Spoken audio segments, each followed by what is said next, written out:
Esses são os antigos israelitas, guerreiros implacáveis descritos na Bíblia como soldados de Deus. Eles são ferozes, determinados e imbatíveis. Seu líder é Josué, um estrategista militar brilhante, determinado a levar os israelitas até a terra prometida, a terra de Canaã. Para cumprir sua missão, Josué e seu exército travam algumas das batalhas mais brutais descritas na Bíblia. Talvez nenhuma seja mais conhecida que a Batalha de Jericó. Uma história intrincada de espionagem, guerra psicológica e extermínio de uma população inteira. Mas Jericó é só a primeira em uma longa lista de campanhas militares planejadas para conquistar a terra de Canaã. Uma campanha cheia de sangue e morte.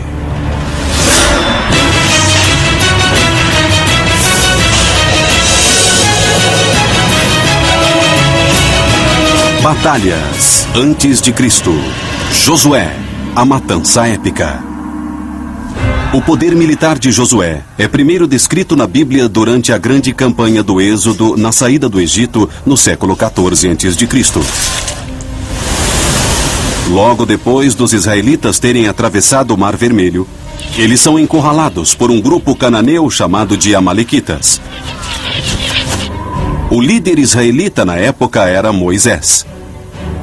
Ele escolhe seu guerreiro mais feroz, o jovem Josué, para ser seu comandante. Josué luta brilhantemente e lidera os israelitas para a vitória. Mas tanto ele quanto Moisés percebem que os israelitas precisam ser uma força de combate mais eficiente se quiserem invadir e conquistar Canaã e suas dezenas de cidades-estado fortificadas. Os israelitas são guerreiros de infantaria leve. Eles não podem encarar o inimigo em campos abertos. Os cananeus têm bicas e podem facilmente vencê-los. Então eles ficam no deserto por 40 anos, criando um exército poderoso e muito forte. Josué está impaciente para invadir Canaã, mas aceita a sabedoria de Moisés, que acredita que os israelitas devem ficar no deserto por mais tempo para treinar uma nova e maior força de combate.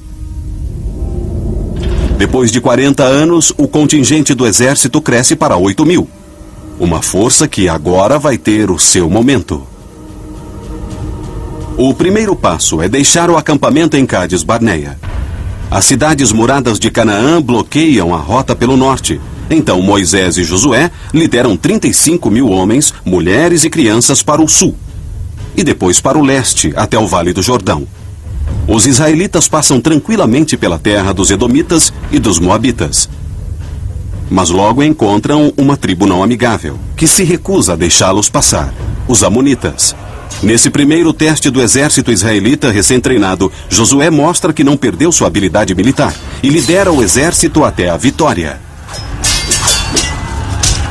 A Bíblia diz que Moisés, Josué e os israelitas atacaram várias outras tribos no Vale do Jordão a caminho de Canaã. Números 21:33. Eles subiram pelo caminho de Bazã. Og, o rei de Bazã, com todo o seu povo, saiu contra eles e os atacou. Eles o derrotaram, e também seus filhos e todo o seu povo, sem deixar ninguém com vida. Qual a necessidade desse tipo de brutalidade? E a resposta, de uma perspectiva militar, é bem simples. Os israelitas não têm intenção de morar no Vale do Jordão. Sua intenção é passar com o exército até a fronteira de Canaã, para que a área, ao longo do Rio Jordão, se torne um ponto estratégico para ataques futuros a ela. E eles não podem permitir forças hostis significativas na sua retaguarda. A Bíblia nos diz que Moisés morre antes de chegar à terra prometida e Deus escolhe Josué como comandante dos israelitas. Até aqui, os israelitas precisaram de 40 anos e milhares de mortes para chegar onde estão. Mas entender onde Josué esteve nos dá uma boa ideia do que vai acontecer a seguir em sua história. Por mais difícil que tenha sido até aqui, a próxima parte da viagem para Canaã será ainda mais sangrenta. Josué, agora sozinho no comando, desenvolve uma estratégia para conquistar Canaã. Ele precisa adquirir o controle da cadeia de montanhas que passa pelo centro da região. Uma vez nessa cadeia de montanhas, ele não só controla todas as passagens pela região, mas também está livre do contra-ataque dos exércitos cananeus, que têm muitas bigas, enquanto os exércitos israelitas têm uma infantaria essencialmente leve. O exército israelita é perfeito nas táticas de ataque e retirada em terreno irregular, e eles vão jogar com essa força. Josué reúne seus 8.000 soldados e anuncia a localização de seu primeiro ataque. Ele será contra uma das cidades mais antigas do mundo, a lendária cidade de Jericó. Josué atacou Jericó porque ela é o primeiro passo em uma guerra israelita de extermínio. Os israelitas não têm intenção de se estabelecer em Canaã enquanto houver outras pessoas ainda por lá. Eles pretendem atacar cidades, expulsar todos e substituir sua população por eles próprios. Jericó é bem pequena, tem uma população pequena, quase indefesa. Mas Jericó tem suas famosas muralhas, que são 2 muros paralelos com 3,5 metros de separação. Acredita-se que as paredes têm em torno de 9 metros, se estendendo por 1.280 metros. Algumas pessoas de Jericó vivem no espaço entre as 2 muralhas. Entender o desenho de Jericó é crucial para o sucesso da tomada da cidade. Ele não entra apenas com seu exército. Como qualquer bom comandante, ele faz um reconhecimento do alvo. Ele envia 2 espiões para a cidade de Jericó para checar suas defesas e ver o que mais acontece. Ele está levando esse exército para Canaã pela primeira vez. A única coisa que ele não pode encarar é uma derrota ou um erro colossal. Ele quer ter certeza de que isso será um sucesso militar. Os espiões entram em Jericó e se dirigem a um bordel, uma decisão engenhosa.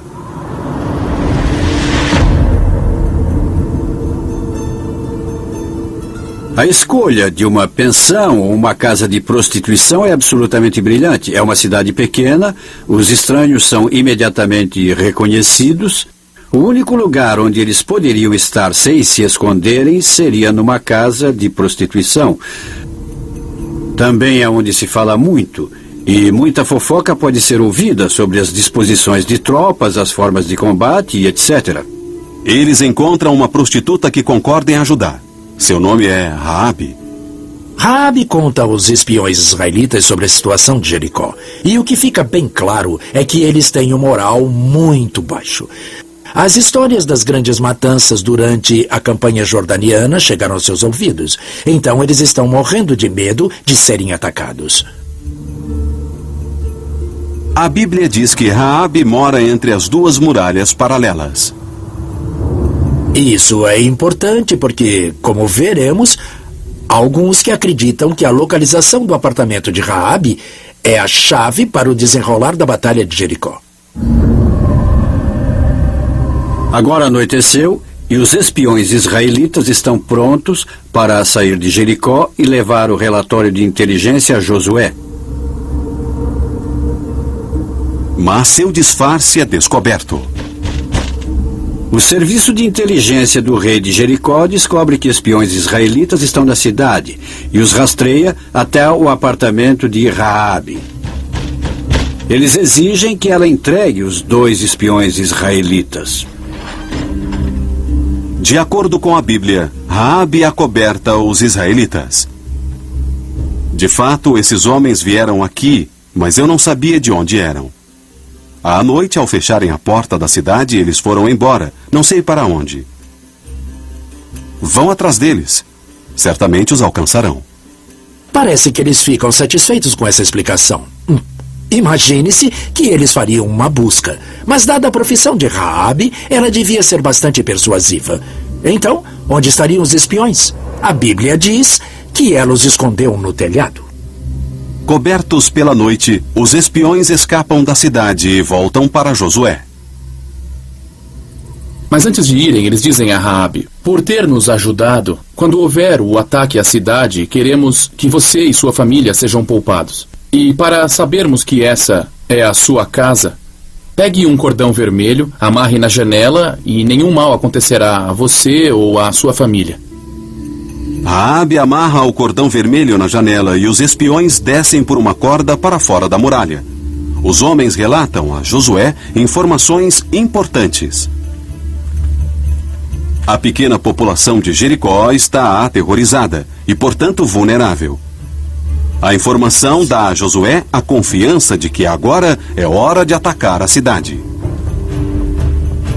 Josué lidera seu exército pelo rio Jordão em direção a Jericó. É um exército grande. Nossas estimativas falam de 8 a 9 mil homens.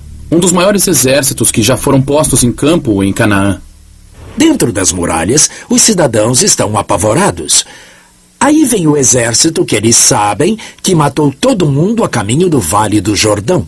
Jericó é uma cidade pequena de apenas 3 hectares, praticamente o tamanho de 8 campos de futebol americano. Para estimar a população da antiga Jericó, baseado em referências, os historiadores falam em 830 habitantes por hectare urbanizado. Isso vezes uns 8,5 hectares e você chega a uma população de aproximadamente 2.500 mais ou menos. Uns 20% disso pode ter se reunido para defender a cidade. As muralhas têm 1,5 km de circunferência. Então você tem um exército lá fora de 8 a 9 mil homens, cercando uma cidade que não chega a ter 500 soldados dentro das muralhas. É quase 1 para cada 3 metros. O exército israelita pode cercar Jericó com 1 homem a cada metro por 6 vezes. Mas esse imenso exército não ataca. Durante 6 dias, Josué marcha com seus homens ao redor de Jericó. A descrição bíblica do plano soa como absurda. De acordo com ela, Yahvé diz a Josué que ele deve marchar em torno da cidade por 6 dias. De acordo com a Bíblia, no 7º dia, os israelitas deveriam soar suas trombetas ou trompas de batalha. E as muralhas deveriam cair, e todos conhecem a história sobre Josué na batalha de Jericó e as muralhas que caem. Josué disse ao povo: gritem, porque o Senhor entregou a cidade a vocês. Ao ouvir o toque da trombeta, o povo gritou alto e a muralha caiu.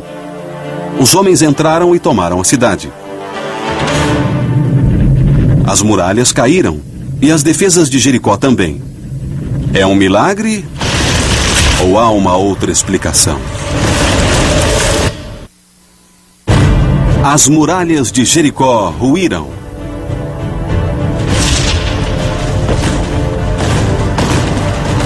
Josué e os israelitas têm sua primeira vitória em Canaã. Mas deve haver uma explicação militar mais pragmática, e eu acho que a Bíblia revela se você souber onde procurar. O segredo é Raabe, a prostituta. Lembra como os espiões israelitas saem da casa de Raabe? Raabe permite que eles desçam numa corda que ela tem. Eles também pediram que ela amarrasse um cordão vermelho na sua janela. O motivo seria para que o exército israelita reconhecesse que aquela era sua casa e que nenhum mal lhe acontecesse. Mas depois de estarem dentro das muralhas da cidade, os soldados israelitas não poderiam ver o sinal, somente por fora. Agora você pergunta, o que significa um cordão vermelho pendurado em uma janela 2 ou 3 andares acima? Acho que essa é a resposta sobre como as paredes caíram. O cordão vermelho pode ser um sinal, mas se o apartamento for visto de uma perspectiva militar, uma motivação completamente diferente fica clara. E se o cordão vermelho não estivesse lá para dizer, ei, não nos ataquem? E se fosse um convite para subirem? Quem disse que Raabe não pôs a mesma corda para fora da janela que os espiões usaram para descer, para que agora os soldados israelitas subissem por ela? O exército israelita cria o disfarce perfeito, com esses soldados marchando ao redor da cidade, soprando ruidosamente suas trombetas de batalha. Enquanto houvesse o barulho, ficava fácil que 8, 10, 12 homens por vez subissem pela corda, até o apartamento indicado pelo cordão vermelho e se escondessem dentro dele ou no teto. Durante 6 dias, 10 homens de cada vez, seriam uns 50 ou 60 homens, agora dentro da muralha. No 7º dia, o exército ainda marcha em torno da cidade. Josué dá o comando e, mais uma vez, os israelitas sopram suas trombetas. Apenas uma última vez. Que barulho era esse? Provavelmente um sinal para os homens das operações especiais, e o que eles devem ter feito foi sair rapidamente. E atacaram o seu alvo por dentro, abriram o portão e as muralhas caíram. Por ter mais homens do lado de fora em relação aos cidadãos de dentro, eles poderiam facilmente derrubar uma parte da muralha. Isso pode ter facilitado que soldados israelitas subissem no topo e as muralhas, metaforicamente falando, começassem a ruir. Com a cidade nas mãos de Josué, o que ele fez a seguir realmente horroriza pessoas que leem a Bíblia. Ele executou toda a cidade à espada.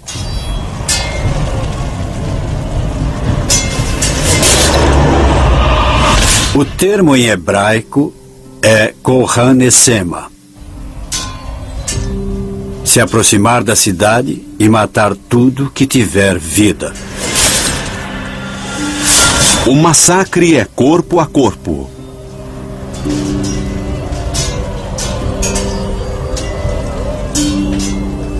É uma guerra de extermínio. Josué envia um recado a outros reis de Canaã. Esse é seu destino se não forem embora.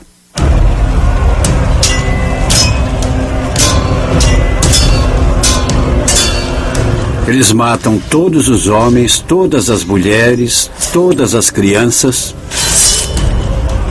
todos os bodes, todas as ovelhas, todos os jumentos, literalmente tudo que tiver vida, e depois queimam a cidade. É um destino terrível, terrível, que ele impõe ao pobre povo de Jericó. Josué é bom tático e também bom estrategista.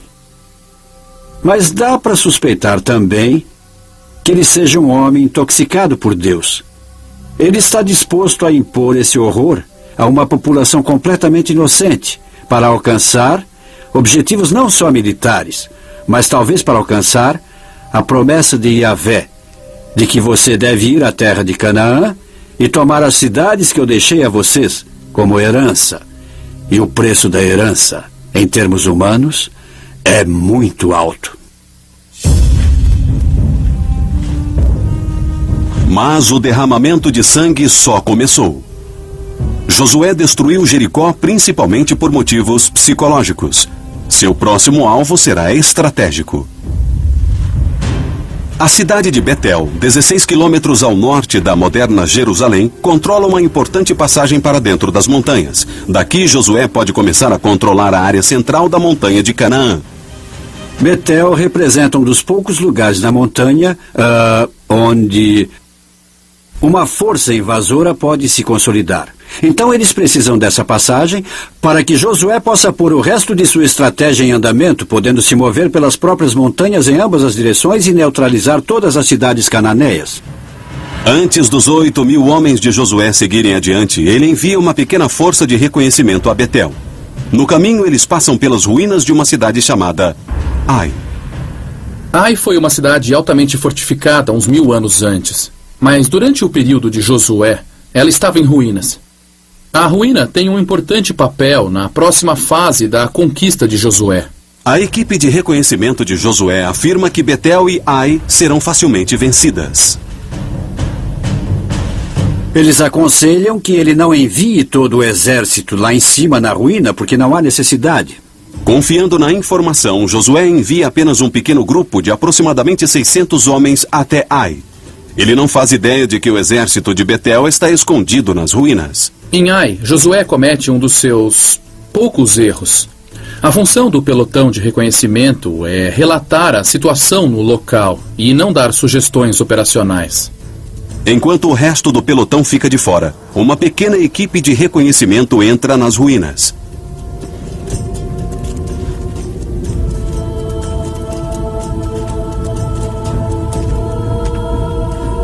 O que deve ter acontecido é que o lugar parece deserto e eles entram nas ruínas e ficam encurralados.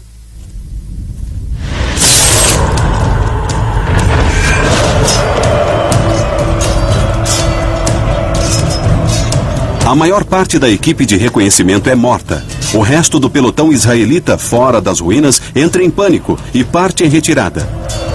A armadilha em Ai se torna a primeira derrota de Josué. A vitória de Josué em Jericó é neutralizada em Ai, onde os israelitas sofrem sua primeira derrota desde que invadiram Canaã.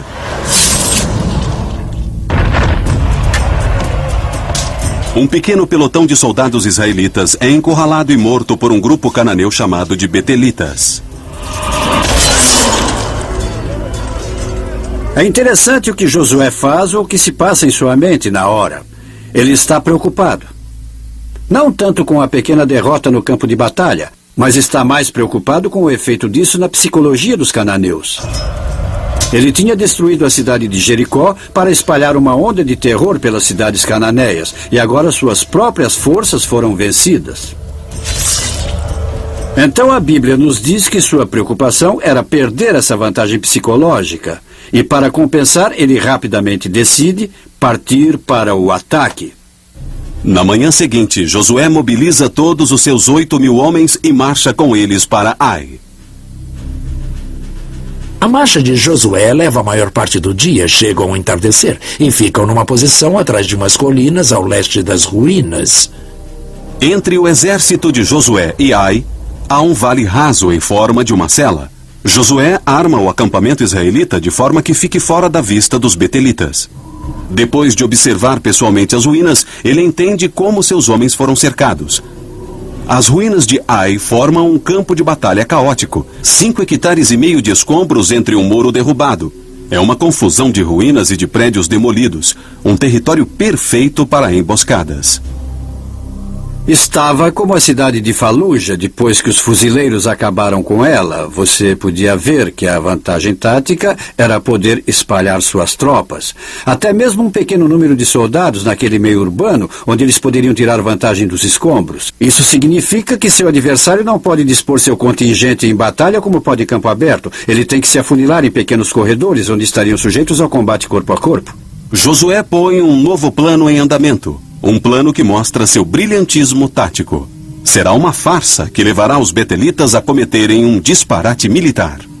Ele imediatamente analisa a situação e entende que o exército que está em Ai é provavelmente a maior parte do exército de Betel, mas não todo ele. Então, se decidir atacar aquela ruína, ele vai deixar seu flanco ou sua retaguarda aberta para uma possível coluna se movendo de Betel pela estrada. Ao invés de atacar os betelitas nas ruínas, Josué posiciona alguns de seus homens na planície diante das ruínas, desafiando os betelitas a lutar em campo aberto. Mas ele só alinha uns 1.000 homens seus. O comandante betelita provavelmente pensou: a ameaça israelita foi destruída com o cerco a Jericó. É só isso que eles têm? Nós podemos enfrentá-los.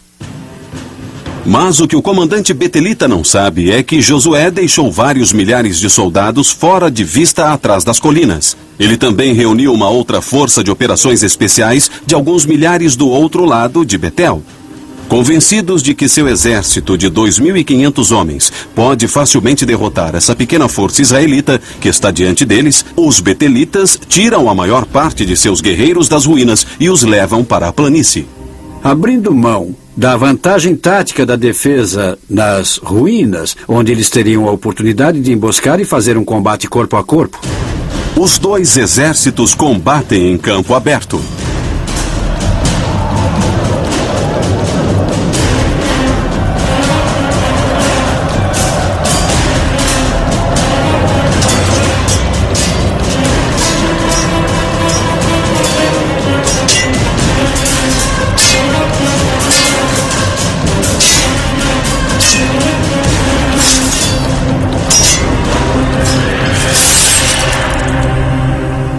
O sangue, os pelos e os olhos se misturam e a batalha é feroz. A espada de bronze é a principal arma de ambos os exércitos. Sua lâmina, de 30 centímetros, e o punhal são forjados a partir de uma única peça sólida de bronze para ter força extra. Ambos também carregam lanças de madeira de 1,80 m de comprimento. Essas armas de ataque são arrematadas com bronze afiado na ponta. Os israelitas também usam atiradeiras que transformam pequenas pedras em projéteis fatais que matam como balas. Rapidamente, o campo de batalha em Ai vira uma zona de morte. Os israelitas ainda no campo de batalha estão exaustos e batem em retirada. Nesse ponto, os betelitas, claro, começam a correr e a persegui-los, mas o fato realmente interessante é que as unidades reserva que os betelitas deixaram para trás, em Ai, também abandonam as ruínas e começam a se unir na perseguição, imaginando alcançar os israelitas, fazer grande matança e acabar com essa ameaça de invasão israelita de uma vez por todas. Quando Josué chega ao topo da montanha, ele para, vira e faz uma espada brilhar ao sol, dando um sinal aos 1000 israelitas escondidos a oeste da ruína. Assim que estendeu a mão, os da emboscada partiram correndo de seus postos. Josué sinaliza aos seus homens. Eles saem de seus postos e queimam completamente o acampamento betelita em Ai.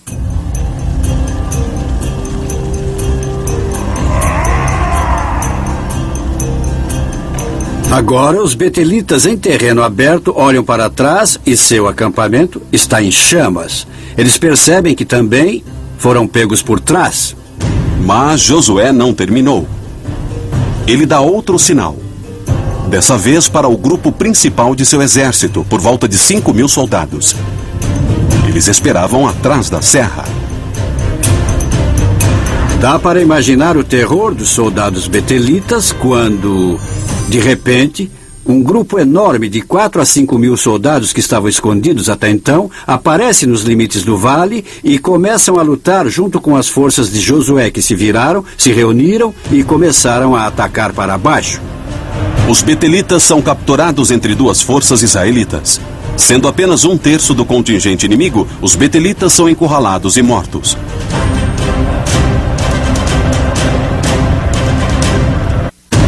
Na batalha de Ai, o comandante militar israelita Josué usa táticas de batalha superiores para vencer o grupo cananeu chamado de betelitas. O que Josué faz em Ai é blefar. Ele não mostra tudo o que tem e obriga o seu oponente a apostar tudo. E então faz uso de seu poder.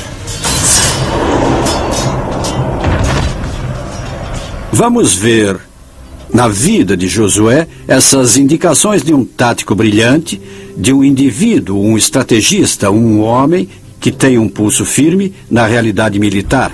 Os israelitas são guerreiros experientes que têm os números, e Josué, um comandante brilhante a seu favor. O resultado é uma matança total.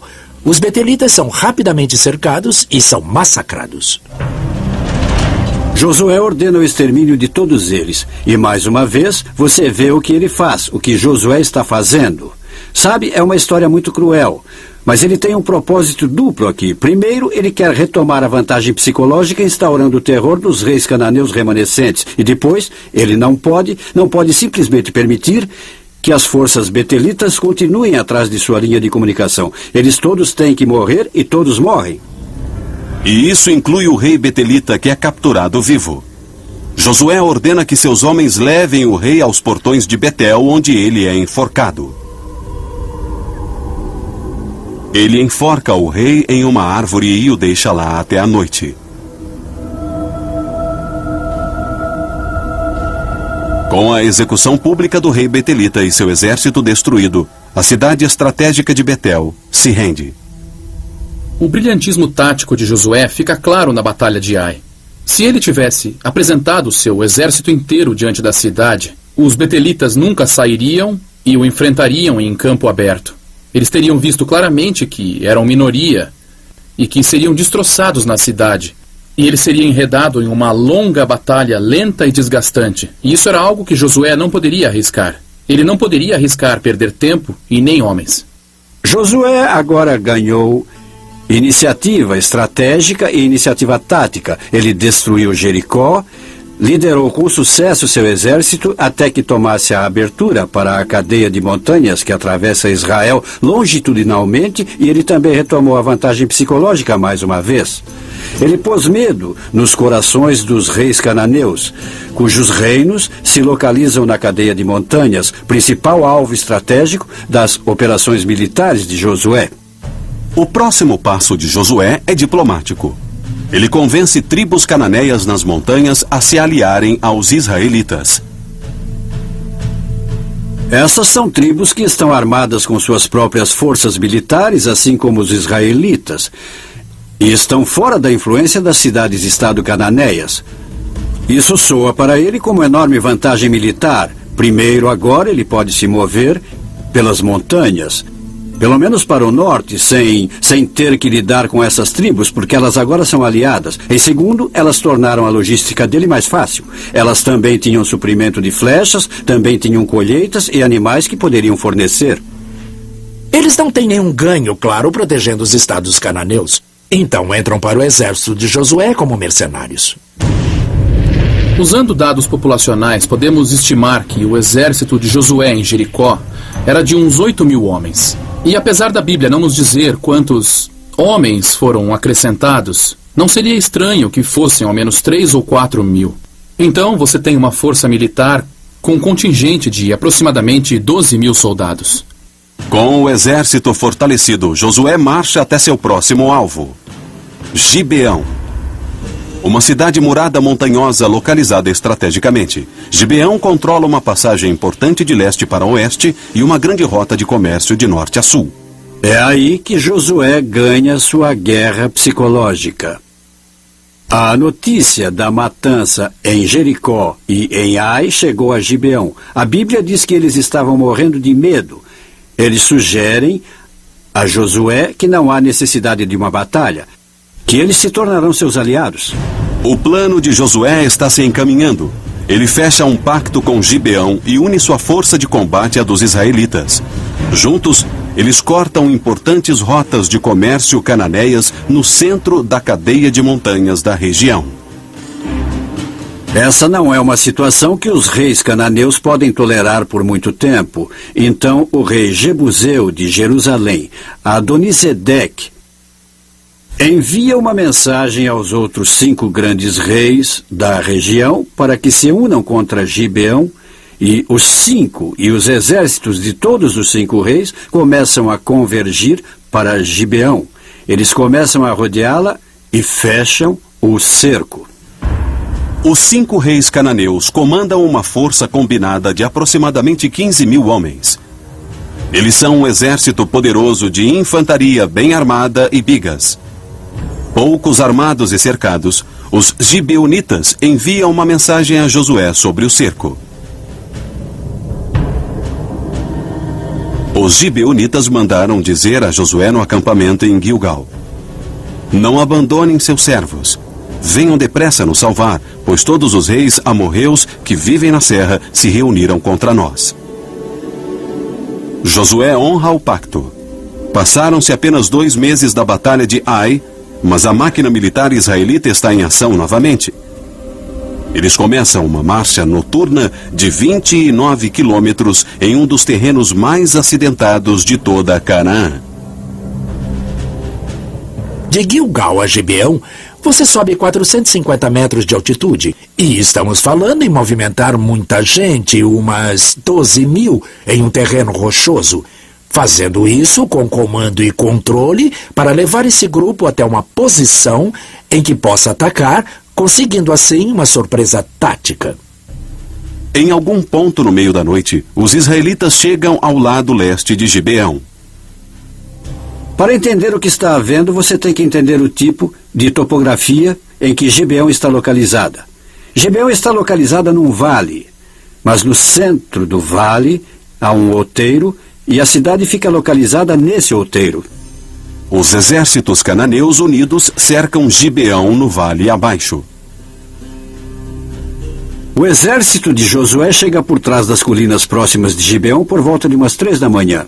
Eles estão exaustos da marcha, estão com fome, com sede, mas não podem fazer fogueiras para se aquecer, não podem fazer fogueiras para cozinhar e nem podem fazer muito barulho. E o motivo é estarem na coordenação final antes de partirem para o ataque. Josué pensa um novo plano de ataque que combina o elemento surpresa com uma precisão de tempo em seu ataque. Qualquer barulho, qualquer erro, qualquer movimento estranho e certamente qualquer fogo poderia denunciar sua posição e boicotar totalmente a surpresa que Josué se esforçou tanto para conseguir. Muitos historiadores acreditam que Josué espera até o amanhecer para iniciar seu ataque. A Bíblia diz que Josué rezou ao Senhor para que o sol ficasse parado. Josué disse ao Senhor na presença de Israel: Sol, detenha-se em Gibeão, e a lua sobre o vale de Aialon. E o sol se deteve e a lua parou. Nunca antes nem depois houve um dia como esse, em que o Senhor obedeceu a um homem. O que deve ter acontecido em termos físicos foi que era de manhã cedo e o sol está nascendo e a lua ainda estava presente no céu. Parece que foi isso que aconteceu. Isso nos dá uma ideia do movimento do dia em que houve essa batalha. O momento do dia é crucial, porque ele usa uma força da natureza como aliada: o sol. Josué lidera esse exército para cima do outeiro e ataca o outeiro abaixo com o sol em suas costas. Ele toma os exércitos cananeus que ainda estão no acampamento tomando seu café, ainda em suas tendas, meio sonolentos, e eles são massacrados. A carnificina começa.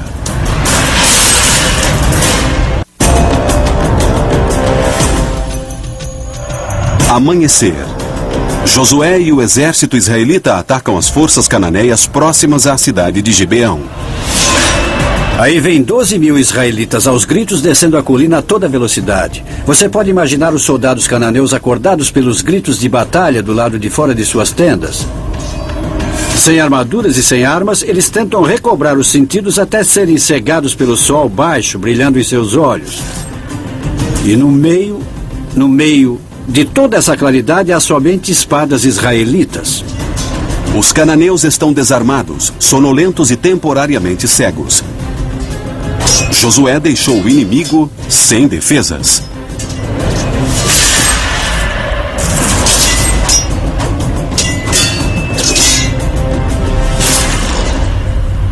Vemos de novo seu conhecimento do terreno e sua tática. As montanhas rodeiam toda Gibeão. Josué poderia ter colocado seu exército em qualquer lugar, mas colocou numa posição em que, quando o sol nascesse de manhã, ele pudesse estar nas suas costas. E ele atacou um inimigo que ainda não comeu e nem acordou totalmente, tirando vantagem do terreno, da geografia e até do movimento do sol, transformando tudo em vantagem para seu objetivo tático. É uma matança fácil. Os que não foram mortos fugiram. Mas não há escapatória. Os israelitas caçaram todos, determinados a não deixar sobreviventes. O que Josué tem em mente é nada menos que o extermínio do exército de uma das mais poderosas cidades-estados em toda Canaã. Eles não devem sobreviver por mais um dia. Eles continuam caçando e perseguindo os cananeus que fugiram em todas as direções até o pôr do sol. Depois descansam naquela noite, levantam logo ao amanhecer e continuam a perseguição.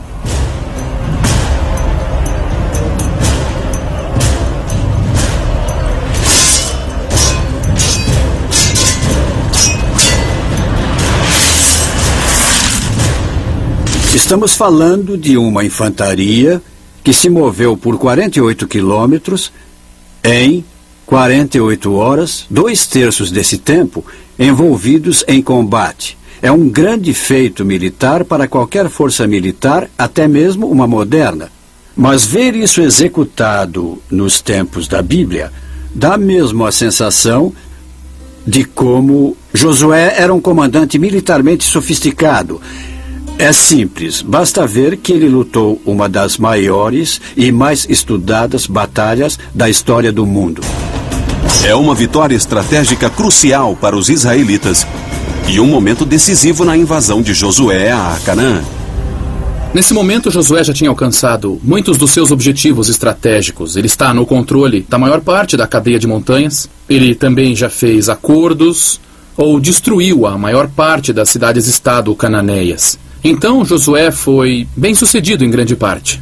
De acordo com a Bíblia, Josué continua vencendo dezenas de reinos cananeus, mas não consegue capturar toda a terra prometida. No fim das contas, sabemos que Josué simplesmente não consegue reunir todas as forças que poderiam trazer a conquista completa de Canaã e sua colonização pelos israelitas. O resultado é que, como a Bíblia conta essa história, Josué nunca conseguiu fazer isso e assim morreu na amargura. No final de sua vida, Josué se aposenta do combate e cai no anonimato. Ele foi enterrado sozinho num lugar que, traduzido do hebraico, significa Montanha da Ira, e diz a Bíblia que ninguém foi ao seu funeral. Esse é um final inesperado para um dos maiores comandantes da história. Mais de 300 anos depois, a conquista sangrenta da terra prometida por Josué, e particularmente a Batalha de Jericó, continuou sendo uma das histórias mais populares da Bíblia. Há uma certa mitologia sobre Jericó. Ela tem todos os elementos de uma grande aventura. Há espiões, guerra psicológica, estratégia, suspense e, claro, violência. E isso fica mesmo em você. A história de Jericó ficou marcada na consciência humana. Quando você pensa na matança de uma população civil, supostamente com a bênção de Deus, algumas questões são levantadas sobre o que isso demonstra a respeito da Bíblia. As estratégias militares de Josué, de cerco e guerra psicológica, ecoaram através da história. Em abril de 1975, o exército comunista do Vietnã do Norte, sob comando do famoso general Nguyen Giap, chega de todos os lados até a capital sul-vietnamita Saigon. E antes das Forças Armadas, houve uma onda de rumores que meio que enfraqueceram a vontade de lutar do povo de Saigon. Como Josué, Giap cerca Saigon com suas tropas. Basicamente, ele cria um elo em torno da cidade e o aperta aos poucos. Ao mesmo tempo, a reputação de Giap chega na frente. O povo de Saigon lembra sua ofensa em Tet 7 anos antes, com execuções em massa de milhares de civis sul-vietnamitas. Alguns dizem que os Vietcongs tinham homens em Saigon em 1975 que ajudaram a alimentar os boatos, aumentando o terror que tomaria conta da população civil, como pessoas que tiveram suas unhas arrancadas e outras torturas, coisas terríveis. Josué é mais conhecido como o homem que levou os israelitas até a terra prometida de Canaã. Uma terra que continua a se encharcar de sangue. A antiga Canaã abrange o que é hoje Israel e os territórios ocupados. As disputas de terra ainda existem. O sangue ainda é derramado. 3.500 anos depois de Josué liderar os israelitas até onde hoje seria o seu lar bíblico, um legado de violência permanece na terra prometida. Foi Deus que prometeu a terra aos israelitas. Mas foi um homem quem os levou para casa. O gênio militar ardiloso e brutal, Josué.